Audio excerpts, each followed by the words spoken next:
Və bizə nəyi müəyyən etmək lazımdır birinci molekul üçün? Pentoza sayını. Biz bildik ki, 45 adeninimiz var, 45 timinimiz var, cəmidir 90. 40 guaninimiz var, 40 stazinimiz var, cəm edir, deməli 80. 90, 80 bizim cəmi 170 nukleotidimiz var və nə qədər nukleotid varsa bir o qədər də pentoz olduğunu bilirik. Deməli, pentoza sayımız neçə olacaq? 170. A molekulunun miqdarını müəyyən etdik və bizə qeyd edir ki, bu molekullarda, bu DNT molekullarında nukleotid sayıları bir-birinə bərabərdir. Bu bizə bu 170 rəqəmi davam etməyimizdə lazım olacaq. Keçirik ikinci molekulumuza. İkinci molekulumuzda hidrogen rabitəsinin sayını tapmaq lazımdır.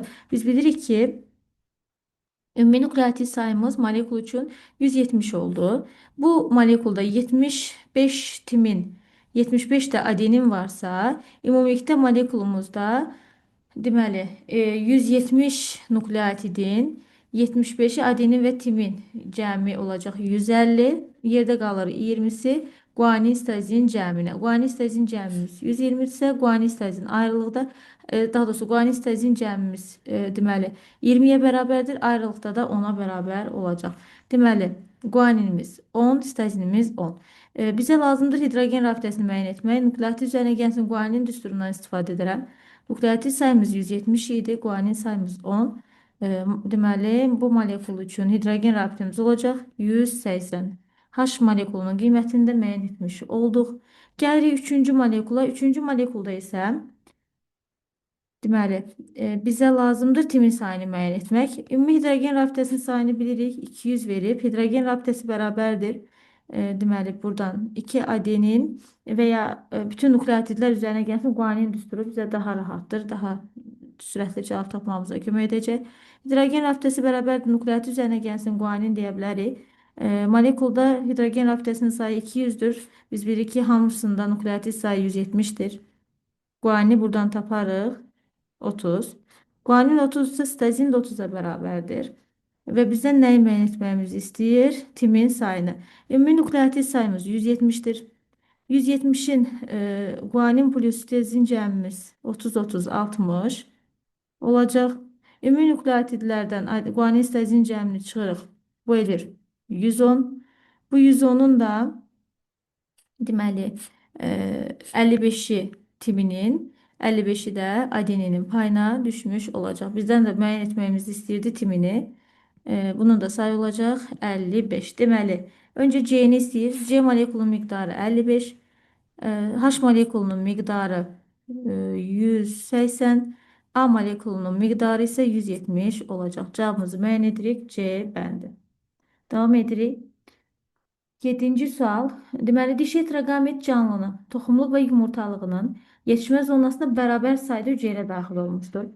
Əgər sonda alınan Y cinsi xromosomlu yönəlici cisimciklərin maksimal sayı 16 ədəd olarsa, toxumluq və yumurtalıqlarda cəmi neçə hüceyrədə qütblərə yalnız X-ə malik xromosomlar çəkilmişdir.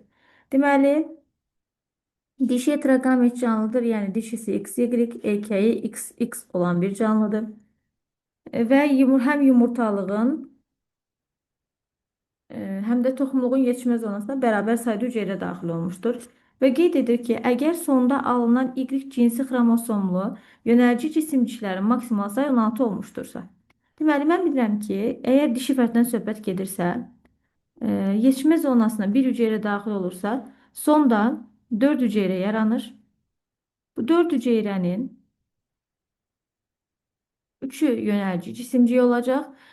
Biri isə 3 payı yönəlci cisimciyidir, 1 payı isə qametdir. Və qeyd edir ki, yönəlci cisimciklərin maksimum 16 ədədi Y cinsi xromosomlu olarsa, əgər yönəlci cisimciyə maksimal 16 Y xromosomu qalırsa, demək ki, mənim qametlərimin hamısı nə daşıyır? X xromosomu daşıyır. Deməli, 16 ədəd maksimal Y yönəlici cisimci olarsa, hər biri 8 olacaq. Bu deməkdir ki, yetişmə zonasına 8 hüceyrə daxil olmuşdur. Və mənim yetişmə zonasının sonunda əmələ gələn qametlərimin hamısı X xromosom yığımına malik olacaq. 8 ədəd qametimin hamısı X daşıyacaq. 8 ədəd qametlə eyni xromosomu daşıyan yönəlici cisimcidir. Ümumi ayrı-ayrılıqda 8-8 ümumilikdə 16 olmaqla qametlə eyni xromosom daşımayan, yəni maksimal Y yönəlci cisimciyin miqdarı olacaq. Biz bilirik ki, dişi heteroqamet canlı XY-dir. Meyoz 1-i 1-ə 8 hüceyrə daxil olub, meyoz 1-in sonunda 16 hüceyrə yaranır. Bura X, burada Y-lər düşdü. İndi bunu erkək fərdi üçün də müəyyən edir. Çünki yetişmə zonasına qeyd edir ki, bərabər sayda hüceyrə daxil olub. Deməli, biz müəyyən etdik ki, dişi fərddə əgər maksimum 16 deməli 16 ədəd yönəlci cisimci Y xromosom yığımına malikdirsə, bizim deməli Y yönəlci cisimcilərimizin hər biri ayrı-ayrı 8-8-dir. Bu o deməkdir ki, yetişmə zonasında da 8 hüceyrə daxil olmuşdur. Və dişi və erkək fərdlərin hər birində bərabər sayda hüceyrə daxil olubsa, erkək fərdin də yetişmə zonasına 8 hüceyrə daxil olmuşdur. Erkək fərd üçün qeyd edək. Deməli, bu dişi fərddə idi, heteroqamet canlının dişisi idi. Bu isə dişi heteroqamet canlı idi. Bu isə erkək homoqamet canlıdır. Burada deməli XX xromosom yığımına malikdir. Meyoz 1-in sonunda 2 ədəd, deməli 8 ədəd hüceyrə daxil olubsa, meyoz 1-in sonunda 16 hüceyrə, meyoz 2-nin sonunda isə 32 hüceyrə yaranmış olacaq və hər biri X xromosom yığımına malik olmuş olacaq. Və bizə qeyd edir ki, cəmi neçə hüceyrədə qütblərə yalnız X xromosomları çəkilmişdir. Mən dişi fərdin bu 8 ədəd hüceyrəsində yalnız X-in çəkildiyini görürəm. Erkək fərdin yetişmə zonasına meyoz 1-ə daxil olan, həmçinin meyoz 2-yə daxil olan hüceyrələrində ümumilikdə dişidən 8, erkəkdən isə 24 olmaqla cəmi 32 ədəd hüceyrənin qütblərinə yalnız X-ların çəkildiyini görürəm. Və burada diqqət edəcəyimiz məqam odur ki, yalnız X-lar dediyi üçün dişi fərdin meyoz 1-ə daxil olan bu 8 ədəd hüceyrəsini götürmürəm. Desəydik, neçə hüceyrənin qütblərində X xromosomları çəkilə bilər, o zaman nəzərə alardıq. Amma yalnız X dediyi anda burada həmçinin Y-lər də qütblərə çəkildiyi üçün götürməliyik. Davam edirik 8-ci sual ilə. DNT molekulunda ölçüsü adenin nukleotidlərinin ölçüsü, deməli, adenin ölçüsünə bərabər olan nukleotidlərin sayı ümumi nukleotidlərin 15%-ni təşkil edir. Deməli, ölçüsü adeninə bərabər olan nukleotidin sayı, mən bilirəm ki, ölçücə adenin guaninə bərabərdir və böyükdür sitozin timin ölçüsündən. Yəni, ölçücə sitozin timinə adenin guaninə bərabərdir və adenin guanin ölçüsü sitozin timin ölçüsündən daha böyük olacaq. Deməli, ölçüsü adenin ölçüsünə bərabər olan nukleotid oldu guanin. Guanin nukleotidlərinin molekulda faizi 15%-dir. Guanin 15%-dirsə, sitozin də 15%-dir. Buradan ümumi 100% nukleotidlərimizi qəbul etsək, adenin və timinlərimiz də olacaq. Deməli, 70-35% olmaqla adenin timinlərimizi müəyyən edirik. Əgər molekulda 2 qat rabitələrin sayı 140 olarsa, biz bilirik ki, həmişə molekulda 2 qat rabitənin sayı adenin və timin sayına, 3 qat rabitənin sayı isə guanin və sitozin sayına bərabərdir.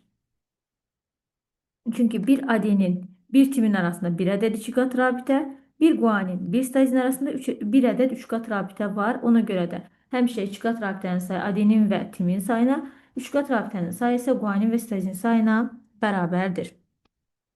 Bunu müəyyən edəndən sonra qeyd edirik ki, deməli, 2 qat hidrogen rabitələrinin sayı 140-dır. Bu deməkdir ki, bizim adenin və timinlərimiz ayrı-ayrılıqda 140-dır. Biz faiz olaraq necə tapdıq adenini? 35, adenin və timin hər biri 35%-dir. Ümumi molekulun kütləsini istəyir bizdən. Öncə nukleotid sayını tapaq.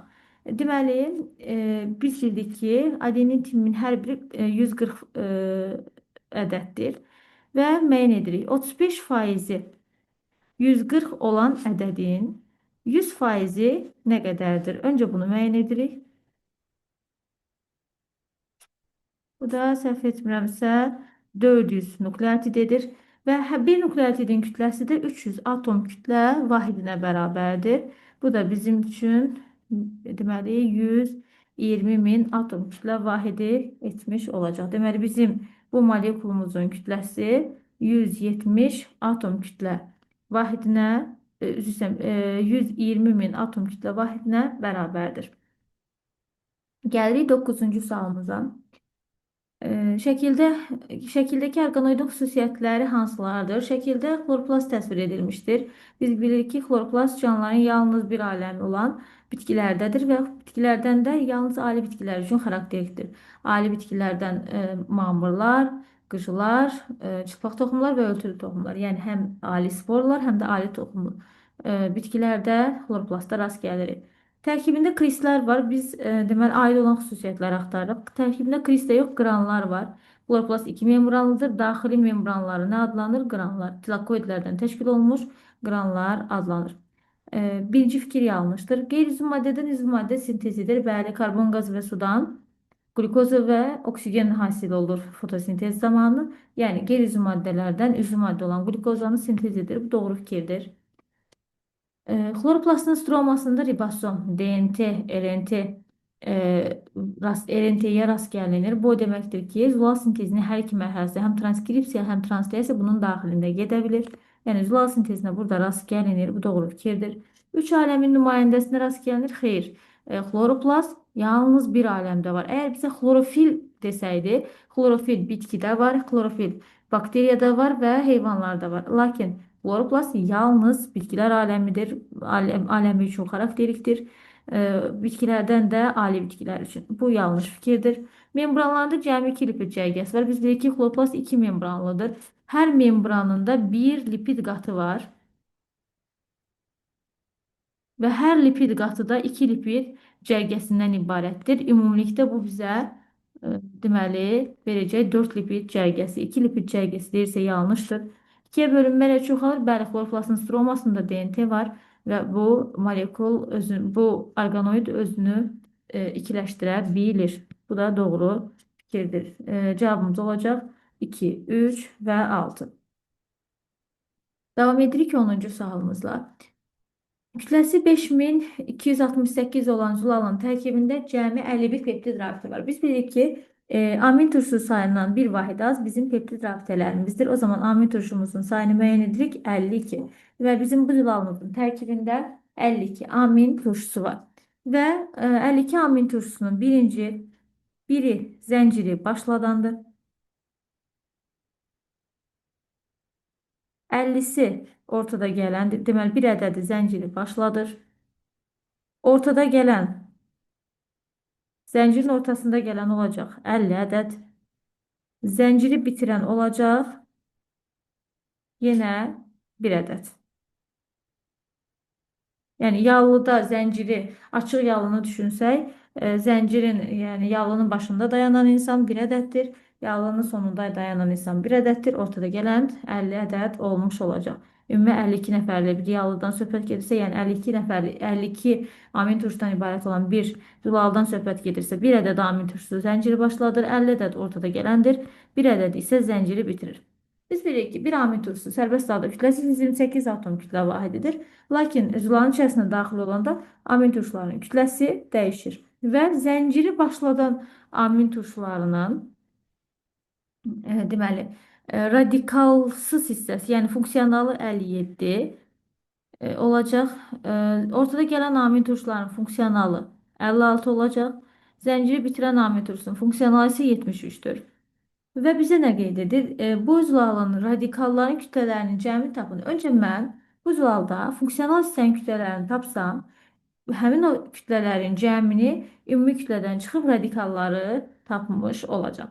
Deməli, bizim 57 atom kütlə vahidinə malik olan bir ədəd amin turşumuz var. 56 atom kütlə vahidinə malik deməli 50 amin turşumuz var. 73 atom kütlə vahidinə malik olan bir ədəd amin turşumuz var. Buradan 56'nı da 50'yə vururuq.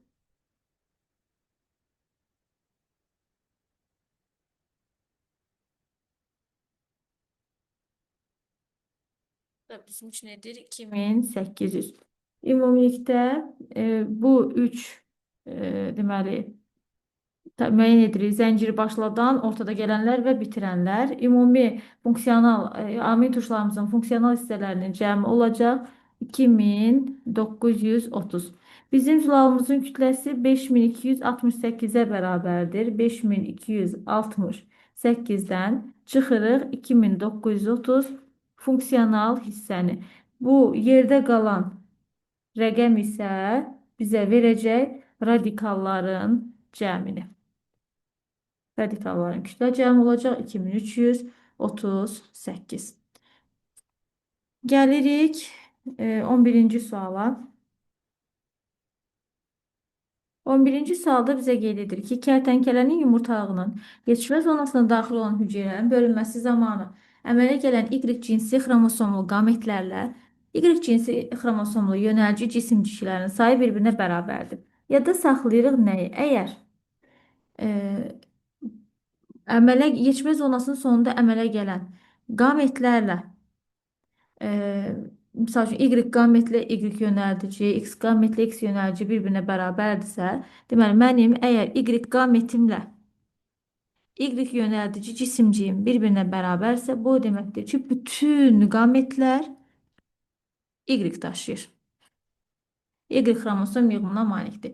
Biz bilirik ki, erkək fərdlərin əmələ gəlinməsi üçün kərtənkələ dişi heteroqamet canlıdır. Dişisi XY, erkəyi XX xromosom yığımına malikdir. Erkək fərdin yaranması üçün 2 ədəd X xromosom yığımına ehtiyacımız var. X xromosomuna ehtiyacımız var. Deməli, bizim əgər dişi fərdimiz yalnız Y xromosom yığımına malikdirsə, erkəyin X ilə bu Y birləşəndə dünyaya yalnız dişi fərdlərin gəlməsində iştirak edəcək. Yəni, bu fərdin bütün qametləri Y daşıdığı üçün heç bir qamet erkək fərdin yaranmasında rol oynamayacaq. Ona görə erkək fərdin yaranmasını iştirak edən qamet sayımız bizim 0-a bərabər olacaq. Davam edirik 12-ci sual ilə. Uyğunsuzluğu müəyyən edin, qeyd edir. Orqanlar sistemi və formalaşdığı şeyin vərəqəsini müəyyən etməliyik. Baxırıq, sinir sistemi, ümumiyyətlə biz sinir sistemi ilə bağlı nə öyrənəcəyiksə qeyd edəcəyik ki, ektodermal mənşəlidir. Reseptor, akson, neyron, baş beyin, onurğa beyin, sinirlər, düyünlər, yəni sinir sistemi ilə bağlı olan orqanlarımızın, hər orqan və hissələrimizin hər biri ektodermal mənşəlidir. Bu uyğundur. Limfa sistemi, qandamar sistemi, cinsiyyət sistemi, dayaq hərəkət sistemi, əzələ sistemi, bunlar mezodermal mənşəlidir. Adətən əzələ toxuması birləşdirici toxuma, xüsusən bunlar mezodermal mənşəli olacaq. Bu da doğru fikirdir. Dərinin pi qatı, dərinin ektoderma qatı, dərinin epidermis qatı ektodermal mənşəlidir. Dərinin derma və pi qatı isə mezodermal mənşəlidir. Təkrar edirəm, dərinin epidermis qatı, ən üst qatı ektodermaldır. Dərinin derma və pi qatı mezodermaldır. Buradan ektoderma cavabı yanlış olacaq. Uyğunsuzdur. Qalxana bənzər vəzi endodermal mənşəlidir. Qalxana bənzər vəzidir, məd-altı vəzidir. Bunlar endodermaldır. Sonra dişi bu uyğundur. Dişin mina qatı ektodermal, dişin dentin qatı mezodermaldır. Bu da doğru fikirdir. Buradan cavabımız olacaq C bəndi. Davam edirik 13-cü sual ilə. Tetraploid bitkinin dişiciyi diploid bitkinin tozcuğu ilə tozlandırılmışdır. Bu bitkidə içqat mayalamadan sonra əmələ gələn hissələrdən hansının xromosom dəsti doğru göstərilmişdir? Deməli, bizim dişi bitkimiz tetraploid, erkək bitkimiz isə diploid xromosom yığımına malikdir. Dişi bizə verir mərkəzi hüceyrə 4N, yumurta hüceyrə 2N. Erkək bizə verir spermlər, bunlar da olacaq N. Və davam edirik. Deməli, ümumiyyətlə bu testdə diqqət edirik meyvə qabığı, toxum qabığı, meyvənin ləti, bunları qeyd edir. Öncə bunu nəzərimizdə saxlayırıq ki, yumurtacıqdan toxum, yumurtalıqdan isə meyvə yaranır. O zaman dişinin xromosom yığımı nədirsə, yumurtalıq divarı, yumurtalıqdan yaranan meyvə, meyvənin lətli hissəsi, meyvənin çəyirdəyi, meyvənin qabığı, bunların hər birinin xromosom yığımı eynən dişinin somatik hüceyrəsində olduğu qədərdir. Və ya toxumun qabığı, eynən yumurtacıq divarından yarandığı üçün eynən dişinin xromosom yığımında olacaq. Başlayaq. Deməli, birinci endospermin xromosom yığımının deməli 5 en olduğunu qeyd edir. Endospermi tapmaq üçün mərkəzi hüceyrə üzərinə gəlsin sperm deyirik. Mərkəzi hüceyrənin xromosom yığımı 4 en, spermin xromosom yığımı endir. Buradan müəyyən edirik. Deməli, xromosom yığımı endospermin 5 en. Bu doğru fikirdir. Meyvənin qabığı, biz dedik ki, meyvənin qabığı, meyvənin ləti, çəyirdəyi eynən deməli dişinin xromosom yığımında olacaq. Yəni dişinin xromosom yığımı nədirsə, eynən həmin xromosom yığımında olacaq. Meyvənin qabığı 3 en deyil, 4 en olmalı idi. Toxumun qabığı bəli yumurtacıq divarından yaranır. Bu da eynən dişinin somatik hüceyrəsində olduğu qədərdir. Yəni 4 endir, doğru fikirdir. Rüşeym tapmaq üçün biz yumurta hüceyrənin üzərinə sperm gəlirik. Yumurta hüceyrənin xromosom yığımı diploid, sperm haploiddir. Bəli, triploid rüşeym yaranır. Doğru fikirdir. Meyvənin ləti eynən dişinin somatik hüceyrəsində olduğu qədərdir. Buradan cavabımız deməli olacaq 4n və düzgün cavablarımız 1, 3, 4, 5 olmaqla D variantı müəyyən edirik. Sual 14 ilə davam edək. Cədvələ əsasən x-in qiymətini tapın. Cədvəldə bizə nə verir? İkiqat mayalama prosesində iştirak edən hüceyrələrdə xromosomların ümumi sayı 52-dir. İkiqat mayalamada iştirak edir nə? Mərkəzi hüceyrə, yumurta hüceyrə və 2 ədəd erkək qamet olan spermlər. Və bunların cəmini bizə verir 52. Spermlərin xromosom yığımını isə 16 verib. Yəni hər bir spermimiz 8, ümumilikdə 16-dır. Öncə mən buradan mərkəzi hüceyrə plus yumurta hüceyrə cəmini müəyyən edirəm. 36 və biz bilirik ki, yumurta hüceyrənin xromosom yığımı mərkəzi hüceyrənin xromosom yığımının yarısına bərabərdir. O zaman bizim deməli yumurta hüceyrəmiz buradan olacaq 12, mərkəzi hüceyrəmiz buradan olacaq 24. Deməli dişi fərdin somatik hüceyrəsində 24 xromosom, yumurta hüceyrəsində isə 12 xromosom var. İndi baxırıq nəyə? Yəni haploid yığımımız 12-yə bərabərdir. İkiqat mayalanmada iştirak etməyən hüceyrələr hansılardır? Ümumiyyətlə, bir rüşeym kisəsində spermlər daxil olmadığı halda yalnız dişiyə məxsus olan hüceyrələri qeyd etsək, mayalanmada iştirak etməyən 5 ədəd haploid hüceyrə görürük və hər birində xromosom yığımının 12 olduğunu müəyyən etdik, haploid yığımının. Bu da olacaq 60. Deməli, mayalanmada iştirak etməyən hüceyrələrin xromosom yığımının cəmi 60-a bərabər olacaq burada. Gəlirik 15-ci sualımıza. Bir hüceyrədə ribosom orqanoidin aktivliyinin artması sitoplazmadakı molekullardan hansının miqdarının artmasına səbəb olar? Ribosom zülal sintezində iştirak edən orqanoiddir və amin turşularının peptid rabitələrlə birləşərək zülal zənciri yaratmasında iştirak edir. Deməli, sitoplazmada sərbəst halda olan amin turşuları ribosomun hesabına birləşir. Yəni, sitoplazmada amin turşu miqdarı azalır və zülalın daxilində amin turşusu artır. Sitoplazmadakı amin turşuları azalaraq zülalın yaranmasında rol oynayır. Deməli, amin turşusunun miqdarı azalacaq.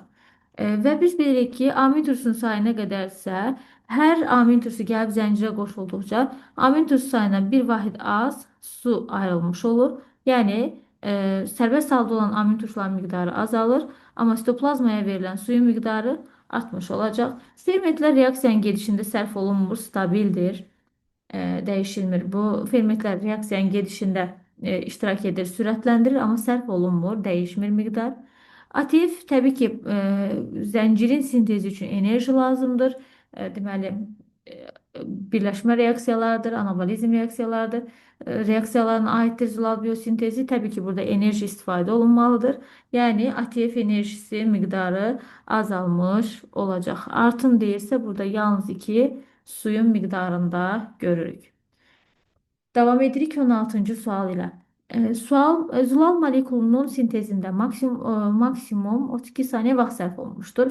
Biz bilirik ki, bir amin turşusunun sintezinə, bir amin turşusunun gəlib zəncirə qoşulmasına minimum 6'da 1, maksimum 5'də 1 saniyə vaxt sərf olunur. Maksimum deyirsə 5'də 1 ilə gedirik. Bir amin turşusu 0,2 saniyə gəlib zəncirə qoşulursa, 32 saniyə içərisində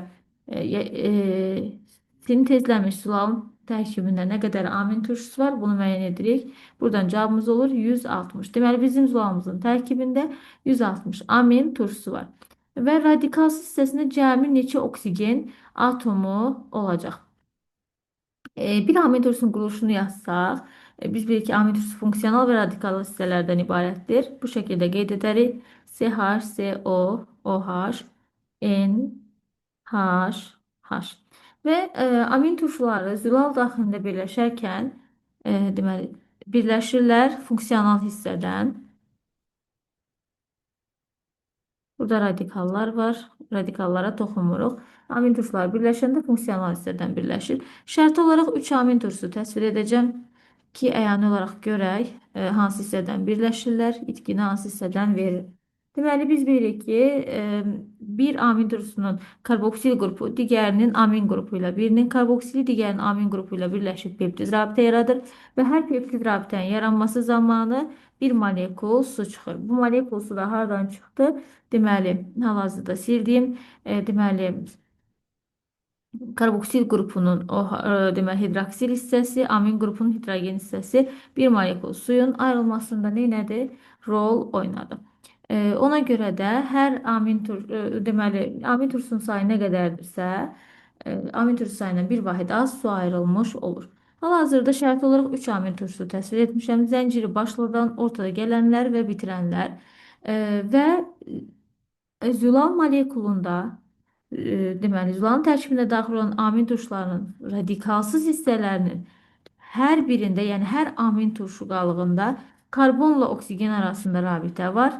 Yəni amin turşu sayı nə qədərdirsə, bir o qədər də karbonla oksigen arasında deməli, daha doğrusu bir o qədər oksigen molekuluna sahibdir. Yəni hər amin turşusu bir ədəd oksigen molekuluna sahib olur funksional hissədə. Lakin zənciri bitirən amin turşusunda hidroksil qrupunda da oksigenə rast gəlinir. Sualda bizə rabitəni soruşmur. Birbaşa ilə oksigenin sayını soruşur. Hər amin turşusunun funksional hissəsində oksigenə rast gəlinir. Sadəcə bir dənə sonuncu amin turşusunda zənciri bitirən amin turşusu hidroksil hissədən itki vermədiyi üçün hidroksilində də oksigenə rast gəlirik. Ümumi 161 oksigenə malik olacaq deyirik. Davam edirik 17-ci sual ilə.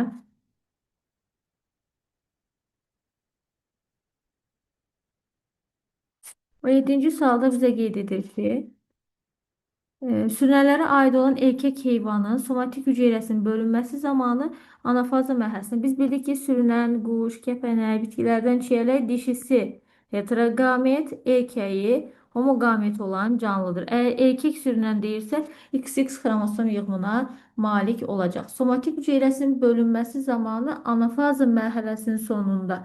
Deməli, somatik hüceyrə biz bilirik ki, mitoz keçirir. Mitoz anafazanın sonunda xromosom yığımı 4N 4C, 4D şəklində olur.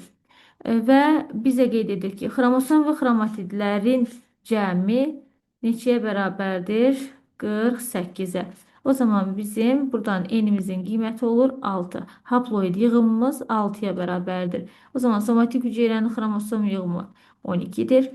Biz bilirik ki, ilişikli gen qruplarının sayı xromosomun haploid sayına bərabər olacaq. Buradan da ilişikli gen qrupunun sayının 6 olduğunu müəyyən edirik. Davam edirik 18-ci sual ilə.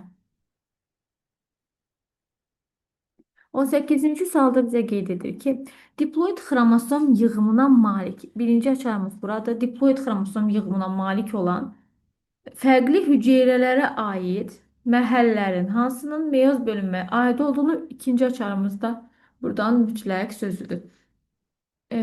Mütləq şəkildə meyoza aid olduğunu söyləmək olar. Mən bilirəm ki, meyoz zamanı, meyoz 1-in anafazasında, deməli, anafaza 1-də qütblərə 2 xromatidli tam xromosomlar çəkilir. Və bu yalnız meyoza aid bir şeydir. Ona görə bunu dəqiqliklə söyləyə bilərəm. Sonra mən meyoz 2-nin anafazasında da, anafaza 2-də də bir xromatidli xromosomların qütbə getdiyini görə bilərəm.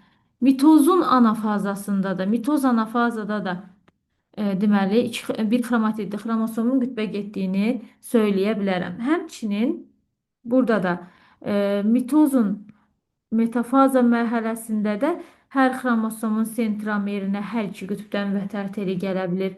Meyozun metafaza ikisində də hər xromosomun sentromerinə hər iki qütbdən vətər tiri gələ bilər. Bunlar mənim üçün şübhəli qalan məqamlardır. Hər ikisində də ola bilər. Ona görə mütləq şəkildə söyləyə bilmərəm. Qalır bizdə cavab bu ikinci hissəni götürək yoxsa yox. Deməli, bizim xromosom yığımız diploiddir. Diploid bir orqanizm. Əgər deməli mitoz keçirmiş olsaydı, diploid bir orqanizm mitoz keçirirsə, eynən ananın xromosom yığımında hüceyrələr sonda alınmış olur. Və diploid bir orqanizmin sonda yaradacağı xromosom yığımı 3 ola bilməz. En 3 ola bilər. Yəni meyozun sonunda yaranan xromosom yığımı, hüceyrənin xromosom yığımı haploid ola bilər. Yəni tək rəqəm ola bilər. Amma mitozun diploid bir orqanizmin mitozu zamanı normal halda 2n bərabərdir 3 yaranması mümkün deyil. Demək ki, bu mütləq şəkildə meyoza aiddir deyəcəyik. Cavabımız olur B bəndi. Gəlirik 19-cu suala. İnsanda X cinsi xromosom ilə ilişikli olan dominant bir genlə ötürülən əlamət haqqında aşağıdakı fikirlərdən hansı doğrudur? Deməli, X cinsi xromosomla ilişikli ötürülür və dominant genlə idarə olunur. Yəni, e, həmin əlamət dominant genin deməli genlə idarə olunur və X xromosomunun üzərində daşınır. O zaman bu əlamətə sahib fərdlər X böyük D, X kiçik D olarsa həmin əlamətə sahib olacaq. X böyük D, X böyük D olarsa həmin əlamətə sahib olacaq. X kiçik D, X kiçik D olarsa bu əlamətə sahib olmayacaq. Bu əlaməti olan fərddir, bu əlamətə sahib fərddir, bu fərd əlamətə sahib deyil. Erkək fərdlər üçün də baxsaq, əgər belə bir erkəkdirsə həmin əlamətə sahibdir, belə bir erkəkdirsə həmin əlamətə sahib deyil deyəcəyik. İndi baxırıq, doğru fikirləri istəyir. Bu əlamət qız uşaqlarına həm ata, həm ana, həm də ata tərəfindən ötürülür. Misal üçün, qız uşaqlarına həm anadan, həm atadan gələ bilər. Çünki qız uşağı XX xromosom yığımına malikdir və deməli, həm X xromosomunun üzərində daşınan bir əlaməti idarə edən geni həm atasından, həm də anasından almış ola bilər. Bu doğru fikirdir. Qız uşağına bu əlamətin üzə çıxması üçün mütləq homozigot olması lazımdır. Axı autosom dominant, özür istəyirəm, X xromosomunun üzərində daşınan dominantdır. X böyük D, X kiçik D olarsa da bir dənə böyük D-nin olması bu əlamətin üzə çıxmasına səbəb olacaq. Həmçinin X böyük D, X böyük D olarsa da bu əlamət üzə çıxacaqdır. Yəni, bu əlamətin üzə çıxması üçün mütləq homozigot olması lazımdır. Bu yanlış fikirdir. Heterozigot halda da həmin əlamət üzə çıxmış oldu. Ona görə bir doğru, iki yanlışdır. Bu əlamətə sahib bir qadının resessiv əlamətli uşağının doğulma ehtimalı yoxdur. Deməli, bu əlamətə sahib bir qadın X böyük D, X kiçik D də ola bilər. X böyük D, X böyük D də ola bilər. İndi deyək ki, kişi ümumiyyətlə bu əlamətə lap deyək ki, sahib deyil. Aha. Deməli, bu qadın əgər bu şəkildə genotipdə olarsa, bəli, həmin o əlamətə sahib olmayan kişi ilə nigahından, deməli, bu əlamətə sahib olan bir qadın, həmin əlamətə sahib olmayan bir kişi ilə nigahını götürsək, buradan deməli, resessiv əlamətli uşağın doğulma ehtimalı yoxdur. Mesela burada X böyük D, X böyük D, Y alınacaq. Sonra X böyük D, X kiçik D alınacaq. X böyük D, X kiçik D alınacaq. Yəni, əgər qadın homozigot dominant əlamətli olarsa, bəli, burada resessiv əlamətli uşağının doğulma ehtimalı yoxdur. Amma digər halda, yəni qadın X böyük D, X kiçik D genotipli həmin əlaməti sahib bir qadın olarsa, bu qadının həmin əlaməti daşımayan kişi ilə nigahından hansılar alına bilər? X böyük D, X kiçik D, X böyük D, Y, X kiçik D, X kiçik D, X kiçik D, Y. Yəni, qadın əgər deməli, heterozigot vəziyyətdə həmin əlamətə sahib bir qadın olarsa, bu zaman onun homozigot genotipli qızı, homozigot genotipli oğlu da hətta ola bilər. Əgər kişi təbii ki, o resessiv genə malik olarsa, oğlunda da, daha doğrusu qızında da həmin o əlaməti görmək olar. e, yəni həm qızında, həm oğlunda, əgər qadın heterozigot olarsa, həm qızında, həm oğlunda həmin əlamətə sahib fərdlərin doğulma ehtimalı vardır. Yoxdur deyirsə yanlış fikirdir. Buradan cavabımız olacaq yalnız bir. Devam edirik 20-ci sual ilə. DNT tərkibində 70 adenin nukleotidi olan DNT molekulunun ikiləşməsi zamanı ayrılan və əmələ gələn hidrogen rabitələrinin cəmi 694. Deməli 60 70 adenin nukleotidindən malikdirsə 70 timinə malikdir. Bunu saxlayırıq. Və bizə qeyd edir ki, qırılan və yaranan hidrogen rabitələrin cəmi bir DNT molekulu qırılır. Yerinə onun 2 DNT molekulu yaranır. Qırılan və yarananlar olmaqla ümumi 3 dəfə deməli artıq bir belə deyək də qırılır. Deyək ki, buradan x qədər yaranır, x qədər yaranır, x qədər. Ümumilikdə 3x qədər hidrogen rabitəmiz var deməkdir. 3x-imiz 690-a bərabərdir. X-imizi buradan müəyyən edirik 230. Deməli, birinci DN, yəni bir DNT molekulumuzda hidrogen rabitənin sayı 230-a bərabərdir. Biz hidrogen rabitəsi bərabərdir. Nukleotit üzərinə gəlsin guanin və ya hidrogen rabitəsi bərabərdir. 2 adenin üzərinə gəlsin 3 guanin düsturundan istifadə edə bilərik. Burada adenin timin miqdarını bilirik deyə 2 adenin üzərinə gəlsin 3 guanin düsturundan istifadə edərək guanin sayını tapa bilərik. Deməli, hidrogen rabitəmiz 230, adeninimiz 70, guanini buradan müəyyən edərik. Deməli, 3 qaninimiz bərabərdir. 230 çıxaq 140. Bu olur. Deməli, 90. Qaninimiz olur 30. Qanin stazin miqdarı bir-birinə bərabərdir. Bunların da miqdarı hər biri olacaq 30. Stazin bərabərdir. Qaninə bərabərdir 30-a. Ümumi nukleotit sayımızın buradan müəyyən edirik. Adenin plus timin plus guanin plus stazin. Adenin timiniz hər biri 70-70, guanin stazin 30-30 olmaqla ümumilikdə bizim 200 nukleotidimiz mövcuddur. Əgər 200 nukleotidimiz varsa, deməli DNT molekulunda 200 nukleotidimiz varsa, burada pentoza və fosfatlar arasında olan rabitə sayını hesablayacağıq. Biz bilirik ki, pentoza və ortofosfatlar arasında rabitə bir nukleotidin özünün daxilində yarana bilir. Bir də zəncir daxilində nukleotidlər arasında yarana bilir. Şərti olaraq buradan 4 nukleotidlə bunu təsvir etməyə çalışacağım. Deməli,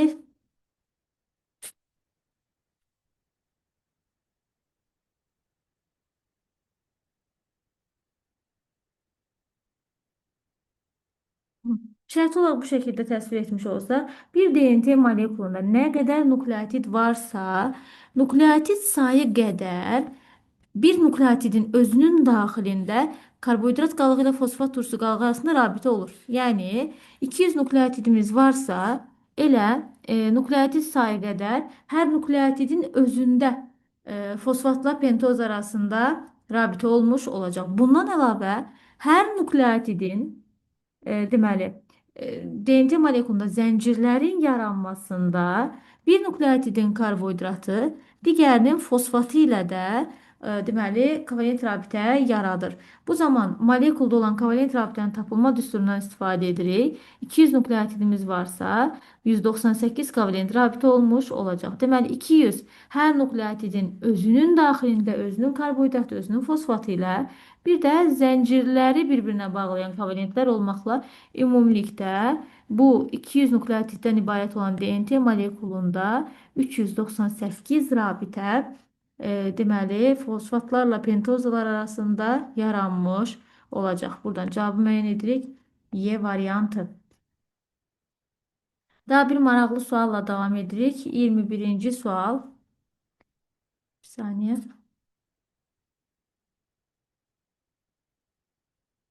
Aha, 21-ci sualda bizə nə qeyd edir?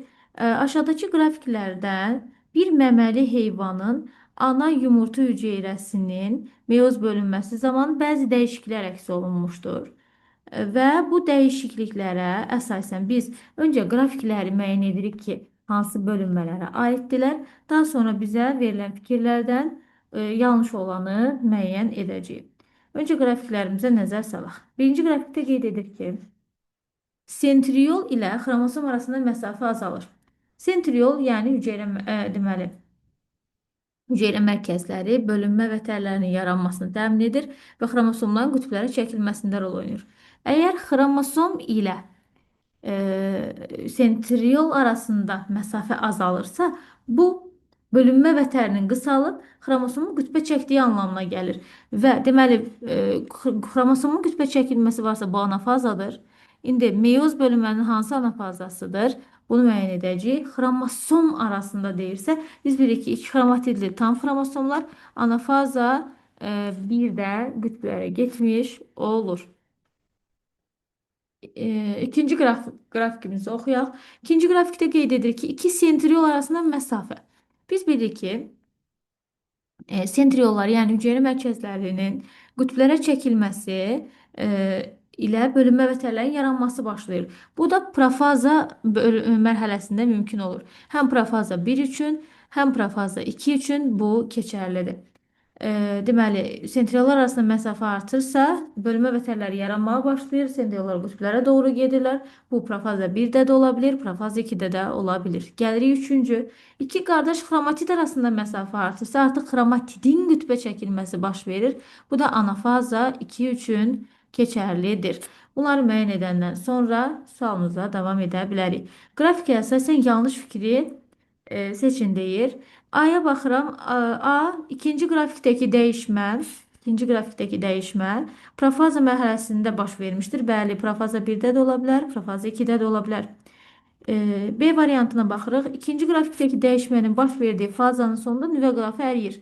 İkinci faza nədir? İkinci qrafik nədir? Profaza mərhələsinə aiddir. Profazanın sonunda bəli nüvə qrafı əriyir, nüvəcik itirdi. Bu doğru fikirdir. C variantı ilə davam edək. Burada qeyd edir ki, 3-cü qrafikdəki dəyişmə anafaza 2-də baş vermişdir. Bəli, biz gördük ki, xromatidlər arasında məsafə artırsa, xromatidlər bir-birindən ayrılır. Bu da anafaza 2-yə xasdır. Doğru fikirdir. D variantı ilə davam edək. Birinci qrafikdə dəyişmə zamanı homoloji xromosomlar bir-birinə uzaqlaşır. Bəli, homoloji cütlər meyoz 1-in anafaza mərhələsində homoloji xromosom cütləri bir-birindən ayrılır. O zaman bu da doğru fikirdir. Y variantı birinci qrafikdə dəyişmə telofaza 1 xeyr biz dedik ki anafaza 1 mərhələsinə uyğundur. Buradan cavabımızı müəyyən edirik. Y variantı. Davam edirik 22-ci sual ilə. Zülal molekulunda en sayda amin turşusu olarsa, bu molekulun tərkibində amin turşu qalıqlarının radikalsız hissələrində karbon və oksigen atomları arasında neçə rabitə olacaq? Az öncə biz bunu qeyd etmişdik. Hər deməli amin turşusunun zülal daxilində hər amin turşusunun deməli karbon atomları ilə oksigen atomları arasında rabitə olur. Belə qeyd edək.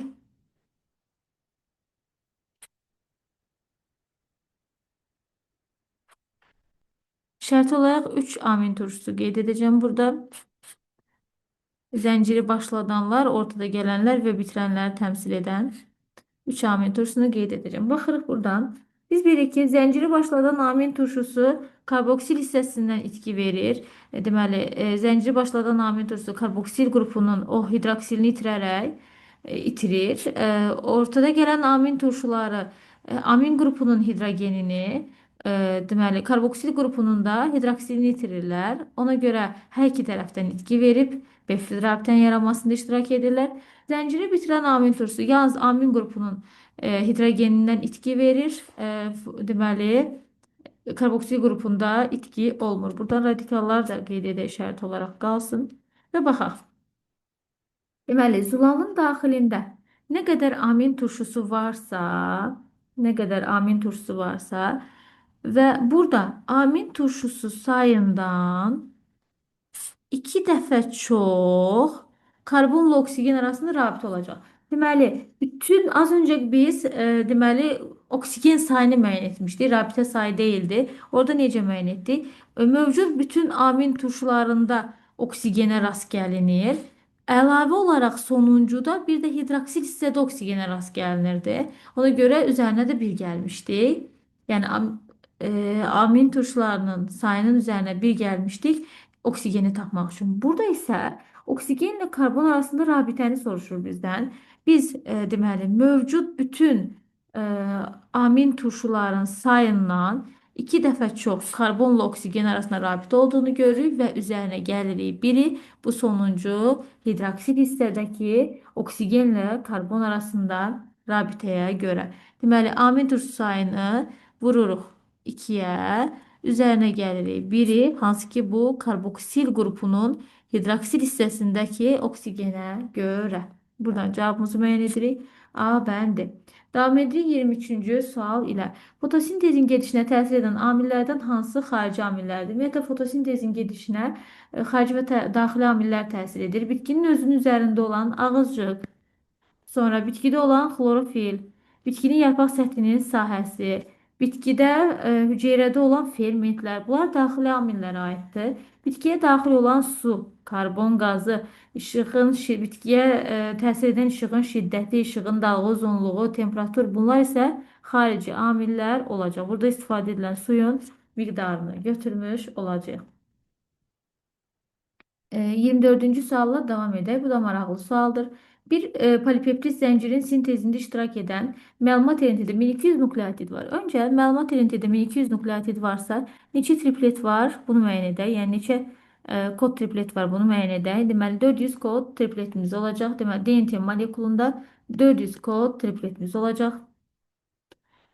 Daha sonra eğer DNT molekulunda 400 kod tripletimiz varsa bu kod triplete uygun olan 400 kodonumuz da nəqliyyat məlumat elentemizdə olacaq. İşte məlumat elentemizdə 400 kodon var.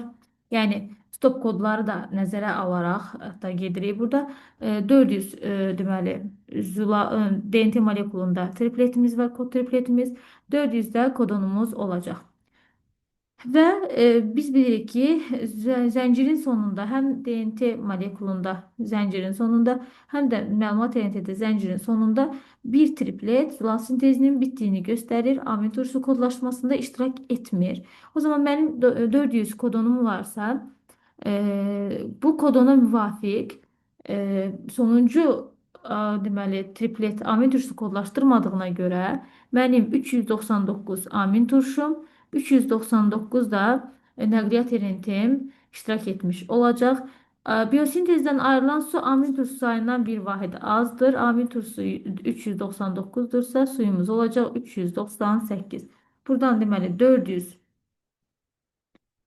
kodon, 399 amin turşusu və nəqliyyat elenti, 398 isə bizdə olacaq ayrılan suyun miqdarı. Davam edirik 25-ci sual ilə. DNT molekulun müəyyən hissəsində nukleotidlərin cəmini n qəbul etsək, biz bilirik ki, nukleotid sayı nə qədərdirsə, bu deməli nukleotidlərin tərkibində olan azotlu əsas, karbohidrat, fosfat turşusu qağılan sayı da bir-birinə bərabərdir. Və molekulda n qədər amin turşusu, n qədər nukleotid varsa, nukleotid sayını bölürük 2-yə, zəncirdə nukleotid sayını tapıram.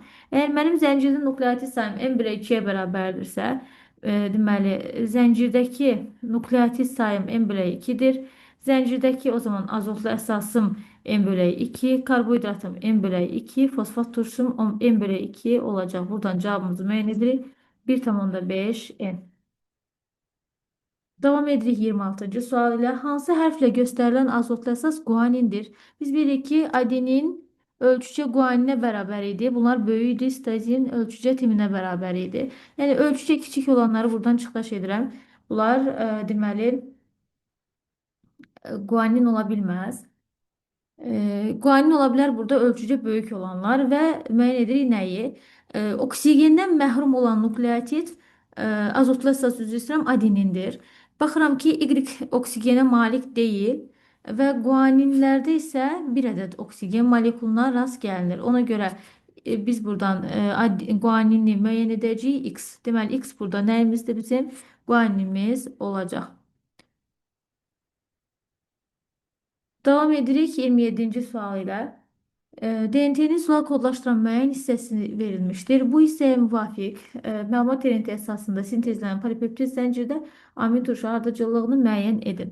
DNT molekulu timin adenin sitozin kimi başlayırsa, buna müvafiq məlumat elenti AUG kodu ilə, yəni stat kodla müvafiq olaraq başlayır. AOG məlumat RNT-dədir. Bu məlumat RNT-də olan kodon miqdarıdır. Bu kodon ifadəsidir.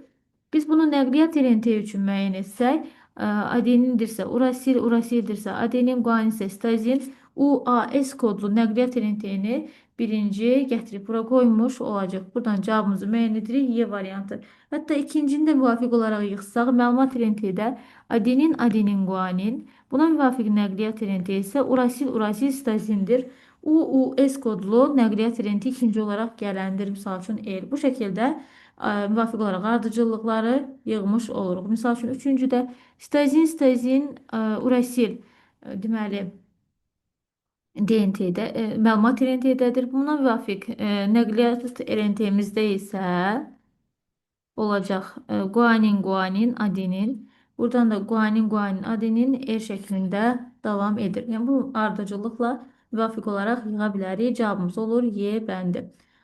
Sual 28. Hansı strukturun tərkibində ribosoma rast gəlinməz? Biz bilirik ki, mitoxondrinin matriksində ribosom var. Xloroplastın stromasında ribosom var. Endoplazmatik şəbəkənin dənəvər növündə membran üzərində ribosom var. Sitoplazmada sərbəst halda polisomların yaranmasını iştirak edən ribosom var. Amma Golgi kompleksində ribosoma rast gəlmərik. Gəlirik 29-cu sualımıza. Cədvələ əsasən A plus B deməli ifadəsi 64-ə bərabərdir. Sonda əmələ gələn yönəlici cisimciklərdə neçə cins xromosom olar? Biz bilirik ki, toxumluğun yetişmə zonasına x qədər hüceyrə daxil olubsa, sonda 4x qədər hüceyrə çıxır. Yarananın hamısına qamet deyirik. Yumurtalığın yetişmə zonasına 4 hüceyrə daxil olub, 4x qədər hüceyrə daxil olubsa, 16x qədər hüceyrə xaric olur. Bunun da 4x qədərinə biz nə deyirik? Qamet deyirik. Və yetişmə mərhələsində əmələ gələn qametlərin sayı deyir. A miqdarı olacaq 4x, B miqdarı olacaq yenə 4x. Çünki qamet sayını soruşmuş oldu. 8x-imiz 64-də x-i buradan müəyyən edirik. Deməli 8. X olacaq 8-ə bərabər. Bizdən nə istəyir? Əmələ gələn yönəlici cisimciklərdə neçə cinsi xromosom var? Deməli, bizim x-imiz 8-dirsə, yetişmə zonasına daxil olan hüceyrə sayımız 32-dir. Deməli, 32 hüceyrə yetişmə zonasına daxil olur. Sonda əmələ gəlir 128 hüceyrə. Yaranan 128 hüceyrənin 32-si qametdir. Yerdə qalan 96-sı yönəlici cisimcikdir. Və bizə nə deyir? Yönəlici cisimciklərdə neçə cinsi xromosom var? Əgər bizim 96 yönəlici cisimciyimiz varsa, hər bir yönəlici cisimcikdə də bir cinsi xromosom olduğuna görə ümumidə 96 cins xromosom olacaq. Davam edirik 30-cu sual ilə. Bir bitkidə iki fərqli orqanoid arasında əlaqə aşağıda göstərilmişdir. Burada xloroplast və mitoxondrini görürük. Biz bilirik ki, xloroplast karbon qazı və suyu istifadə edir və glukoza, oksigen hasil olmasında iştirak edir. Və həmin o glukozanı, oksigeni mitoxondri istifadə edir və parçalanıb karbon qazı və suyun ayrılmasında iştirak edir. Deməli, birinci, xloroplast biri istifadə edə bilər. Bir nədir? Karbon qazı. Bu doğru fikirdir. Xloroplast suyu istifadə edə bilər. 2 sudur. Bu doğru fikirdir. Xloroplast sonda hasil edə glukoza, bunu mitoxondri istifadə edər. 3 glukozadır. Doğru fikirdir. Xloroplast sonda ayırır oksigen. Oksigeni də mitoxondri istifadə edə bilər. 5 oksigendir. Bu da doğru fikirdir. Və bizim yanlışımız olacaq D bəndi. Çünki bəli xloroplastda fotosintezin işıl mərhələsi zamanı ATF hasil olur. Lakin bu ATF-i xloroplast özü qaranlıq mərhələdə istifadə edir. Ümumiyyətlə, mitoxondride hazırlanan ATF bir hüceyrədən başqa hüceyrəyə keçmir. Hüceyrə daxilində istifadə oluna bilir. Amma xloroplastın ATF-i zaten yalnız fotosintez üçün istifadə olunur. İşıl mərhələsində hasil olunur, qaranlıq mərhələsində sərf olunur. Ona görə də xloroplastdan ayrılan ATF mitoxondri tərəfindən istifadə olunması yanlış ifadədir deyəcəyik. Gəlirik 31-ci suala. Aşağıda bəzi amin tuşlarını kodlaşdıran kodonlar verilmişdir. Amin tuşları müvafiq hərflərlə işarə olunub və həmin amin tuşlarını kodlaşdıran kodonlar verilib. Bəzi amin tuşları 1 kodla, bəziləri hətta maksimum 4 kodla, 2 kodla, 3 kodla kodlaşdırılanlar mövcuddur. Və verilənlərə əsasən kod ardıcıllığının hansından sintez olunan zülalın amin tuşu ardıcıllığı verilmiş şəkildə e, ola bilməz qeydidir. Yəni burada müvafiq olaraq amin turşularının hərflərlə işarə olunub. Bu hərflərdən deməli müvafiq kod tripletləri ardıcıllığından istifadə edərək camal sözü yazılmalıdır. Hansında yazıla bilməz, bunu qeyd etməliyik. Deməli baxırıq. Bizim əgər kodonumuz AOQ edirsə, bu DNT-də TAS olaraq gələcək. Yəni DNT-də timin adenin stazilmiş ki, bunu məlumat DNT-də kodon olaraq AOQ kimi görmüş oluruq. Zaten cavablarımızın bütün variantlarımızda birinci isə timin adenin stazindir DNT-də. İndi baxırıq deməli ikinci A hərfinə. Əgər bu deməli guanin, stazin, adenin kodonu varsa, bunun kodu DNT'de olub stazin, guanin, timin. Bu kod olacaq guanin, guanin, adenin. Bu kod olacaq stazin, guanin, e, adenin. Bu kodumuz olacaq guanin, stazin, adenin. Deməli, bizim ikinci deməli A hərfli amin turşumuzun DNT'də kod tripletləri stazin, guanin, timin ola bilər. Guanin, guanin, adenin ola bilər. Stazin, guanin, adenin, guanin, stazin, adenin ola bilər. Deməli, stazin, guanin, timin var. Guanin, guanin, adenin var. Guanin, stazin, adenin var. Stazin, guanin, adenin var, amma SST yoxdur. Yəni buradan yazıla bilməz. Deməli, əgər D variantındakı ardıcıllıqdan istifadə etmiş olsaq, biz burada camal sözünü yaza bilmərik. Çünki A hərfində artıq problem yaradacaq. Davam edirik 32-ci sual ilə. Cədvələn səsin x-in yerinə yazıla bilər. İnkişaf xüsusiyyəti. Deməli, ziqotun parçalanması e, yumurta hüceyrədə olan sarılıq miqdarından asılıdır. Hansı canlının ki, yumurta hüceyrəsi iri, sarılığı çoxdursa, burada ziqotun parçalanması qeyri-tam, yəni natamam gedir. Bu zaman rüşeym diski bölünür. Üzr istəyirəm, sadəcə rüşeym diski bölünür, sarılıq bölünmür. Deməli, ziqotun parçalanması. Əgər sarılığı çox olan bir canlıdan söhbət gedirsə, rüşeym diski bölünür. Rüşeym diski burada bölünür. Amma sarılıq bölünmür. Burada kimlər aiddir? Sürünən, quş, İlk məməli, balıq. Bu canlılarda sarılıq çoxdur. Yumurta hüceyrəsi iridir. Sarılıq çoxdur. Buna görə də müvafiq olaraq şem diski bölünür. Sarılıq bölünmür. Sürünən quş, ilk məməli, balıq bu canlıların misalı göstərilir. Hansıların ki sarılığı azdır, yumurta hüceyrəsi kiçik, sarılığı azdırsa, bunların həm şem diski bölünür, həm də sarılığı bölünmüş olur. Burada şeyin diski bölündü ama sarılık bölünmedi. Burada ise her ikisi bölünür. Burada aittir kim? Dərsi tikanlılar, neşterçə, ali, məməlilər. Bunlar da həm şeyin yumurta hüceyrə kiçik, sarılıq az olduğuna görə həm şeyin diski, həm də sarılıq bölünür. Deməli, yumurta hüceyrəsi tam bölünmür deyilsə, mən burada evita ali məməlidir götürmürəm. Sonra sürfə məhəlləsi olmur deyir. Deməli, tam bölünmür deyirsə, burada ola bilər sürünən, içməməli quş, balıq. Sürfə məhəlləsi olmur deyirsə, balığı buradan çıxıram. Sonra yumurta hüceyrəsi tam bölünmür deyirsə, biz burada götürəcəyik kərtənkələni, çünki sürünənlərə aiddir. Qurbağada necə olacaq? Qurbağa yenə müəyyən qədər sarılığa malikdir, lakin bu zaman həm rüşeym diski, həm sarılıq ziqotun parçalanması zamanı bölünür və qeyri-bərabər ölçülü blastomerlər alınmış olur. Buradan deməli cavabımızı müəyyən etdik. Y bəndi. Və burada sürfə mərhələsi olmur deyir. May böcəyi sürfə mərhələsi var. Bunu da götürmədik.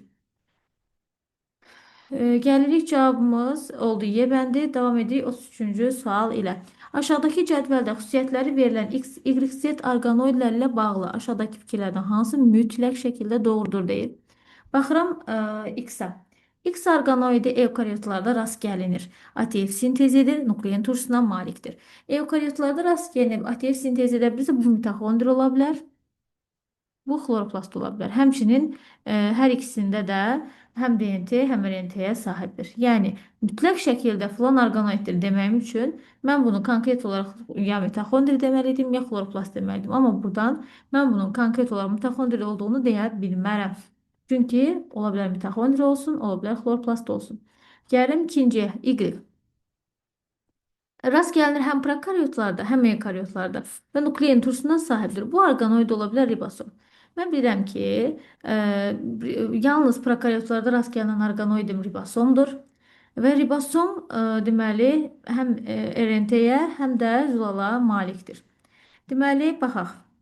Y orqanoidi zülal sintezində iştirak edir. Bu doğru fikir olacaq. Bunu dəqiqliyə deyə bilərəm. Çünki Y orqanoidin ribosom olduğunu artıq əminəm. Və deməli, zülal sintezini həyata keçirir. Y DNT-yə malikdir? Xeyr. Ribosomda DNT var deməmişik. Gəlirik Z-ə. Z eukaryot canlıda var. ATF sintez etmir. Nuklein turşusuna malik deyil. Bu lizosom ola bilər. Sonra misal üçün ola bilər Golgi kompleksi, ola bilər endoplazmatik şəbəkə. Burada artıq mən yəqin edə bilmirəm ki, bu konkret olaraq hansı nukleotiddir. Ona görə Golgi kompleksi hansı orqanoiddir müəyyən edə bilmərəm. Əgər deyirsə ki, Golgi kompleksidir, bu yanlış fikir olacaq. Çünki mən burada mütləq şəkildə ola bilər, olmaya da bilər. Ona görə mütləq deyil deyə götürmürəm. Baxıram Y variantına. X və Z orqanoidlərinə eyni hüceyrədə rast gəlinməz. Misal üçün, əgər ki, X orqanoidin, misal üçün, deyək mitoxondridir. Mitoxondri heyvanda var, heyvanda lizosom var, heyvanda Golgi var, heyvanda endoplazmatik var və ya bitkidə xloroplast var, bitkidə tam Golgi olar, endoplazmatik olar və s. Yəni, buradan yəqin edə bilmirik. Hansı ki, X və Z-i eyni hüceyrədə rast gəlinməz konkret olaraq deyə bilmirik. Əgər, misal üçün, eukaryot orqanizmdə deyək ki, Z hüceyrə mərkəzi də ola bilər bu arada. Əgər hüceyrə mərkəzi olarsa, bəli, eukaryot deyək ki, xloroplast olan bitkidə hüceyrə mərkəzi olmaz. Bir daha toparlayaq. Deməli, X orqanoidi əgər xloroplast olsa, Z orqanoidi hüceyrə mərkəzi olsa, yəni mümkündür də ola bilər. Amma mütləq deyil. Yəni eyni anda bunları eyni anda rast gəlməyə bilərəm. Bəli, bitkidə ali bitkidə hüceyrə mərkəzi olmaz, xloroplast olar, hüceyrə mərkəzi olmaz. Eyni anda rast gəlmərəm, amma mütləq deyil axı. Mən dəqiq olaraq bilmirəm bu hüceyrə mərkəzidirmi? Yəni burada Z-in hüceyrə mərkəzi olduğunu dəqiq deyə bilmirəm. X-in xloroplast olduğunu dəqiq deyə bilmirəm. Ona görə də tam olaraq mütləq şəkildə qeyd edə biləcəyim buradan D variantıdır. Deməli, gəlirik 34-ə. Verilən əlamətlərin hansı həm mitoz, həm də meyoza aid etmək olar? Sonda əmələ gələn hüceyrələrin xromosom sayının 2 dəfə azalması bu meyoza aid bir şeydir. Hər ikisində deyil. Sonda əmələ gələn hüceyrələrin xromosom sayının 2 dəfə artması heç birində 2 dəfə artmır. Bu yanlış fikirdir. Nə meyozda artmır, nə mitozda. Bölünmədən əmələ gələn hüceyrələrin uzun ömürlü olması. Mitozla yaranan hüceyrələr uzun ömürlüdür. Bu yalnız mitoza aiddir. Bölünmə vətəri hər ikisində yaranır. Karyokinez nüvənin bölünməsidir. Hər ikisinə gedir. Xromatidlərin qütbə çəkilməsi həm meyoz 2 anafazada var, həm də mitozda var. Cavabımız olur buradan 4, 5, 6. Diploid xromosom yığımlı canlının 4 somatik hüceyrəsində 4 vıraq 2, 2 qametində 2 vıraq N olmaqla ümumilikdə 10 N qədər nəyimiz var bizim? Xromosom yığımımız var. Autosom xromosomunu tapanda 10 N çıxaq, deməli 10 deyə müəyyən edəcəyik. Əmsalı özündən çıxırıq. Deməli, bu 10 qədər xromosom yığımının 10-u cinsi hüceyrədir. 10-nin ifadəsini də biz bizim üçün qeyd edib n şəklində n çıxaq 10 olaraq əvəzləyirik. Cavabımız olur buradan C bəndi. Sual 36. Erkek arının spermatozoidin əmələ gəlməsi zamanı aşağıdakılardan hansı baş verməz? Erkek arı haploid xromosom yığımına malikdir. Və erkek arının spermatozoidi mitoz yolla yaranır. Mitoz bölünmə zamanı İ ipliyi, yəni bölünmə vətəri yaranar. Xromatidlər mitoz anafazada ayrılar. Nüvə pərdəsi telofazanın əvvəlində əmələ gələr. Hüceyrənin boğumlanaraq ikiyə bölünməsi deməli stakinezdir. Telofazanın sonunda baş verər. Amma homoloji xromosomların yaxınlaşması konjugasiyadır. Konjugasiya mitozda deyil, meyozda baş verir. Buradan cavabımız olur D bandı. Gəlirik 37-ci suala. Hansı molekulun monomerləri eyni növdür? Zülalın 20 növ monomeri ola bilər. Yəni amin turşu növləri 20 növdür. Nəqliyyat RNT-nin 4 növ monomeri ola bilər. RNT-nin nukleotidləri 4 növdür. Həmçinin ribosom RNT-nin monomeri 4 növ ola bilər. ribosom RNT-si RNT-dir və adenin, sitozin, guanin, urasil olmaqla 4 növ ola bilər. DNT-nin monomeri 4 növ ola bilər. Adenin, guanin, sitozin, timin nukleotidləri. Amma nişastanın monomeri yalnız qlukozdadır. Ona görə cavabımız olur buradan eyni növ olan D bəndi. Gəlirik 38-ci sualımıza. Toxumluğun yetişmə zonasına daxil olmuş bir hüceyrədən sonda əmələ gələn spermatozoidlərdə cəmi 36 autosom xromosom var. Biz bilirik ki, yetişmə zonasına bir hüceyrə daxil olanda erkək fərddən söhbət gedir toxumluqda. 4 hüceyrə yaranır. Bunun 4-ü də spermatozoidə çevrilir. Əgər bizim 36 autosom xromosomumuz varsa, görək bu, deməli, bir hüceyrədə neçə autosom xromosom olacaq? Deməli, yaranan bir spermatozoiddə 9 autosom xromosom var. Əgər bir spermatozoiddə 9 autosom xromosom varsa, bir dənə də cins xromosom var. Haploid yığımımız olur 10-a bərabər. Haploid yığımı 10-a bərabərsə, bunun bağırsaq hüceyrəsində də 20 xromosom olmuş olacaq. Gəlirik 39-cu suala. Deməli, çoxhüceyrəli heyvan orqanizmində rast gəlinə biləcək strukturlardır. Heyvan orqanizmini soruşur. Heyvan orqanizmində hüceyrə divarı olmaz. Bu leykoplast, deməli, plastitdir, olmaz. Xromoplast plastitdir, olmaz. Hüceyrə divarına rast gəlinməz. Da iri vakol, yəni ehtiyacları toplayan vakol da heyvan orqanizmində olmaz. Amma yalancı ayaq, miafibil heyvan orqanizminə xasdır. Gəlirik nəhayət 40-cı suala. Üst-üstə yığılan hamar və yastı lövhə şəkilli boşluqlardan, onlardan çıxan kanalcıq və bu kanalcıqların uclarında yerləşən qovucuqlardan ibarət olan orqanoidimiz Golgi kompleksi olacaq. Bu konkret olaraq dərslikdə qeyd olunan tərifdir. Olacaq bizdə cavabımız Golgi kompleksi. Deməli, birinci bölmənin birinci sınağının izahını bitirdik. Ümid edirəm ki, hər kəs üçün faydalı olacaq.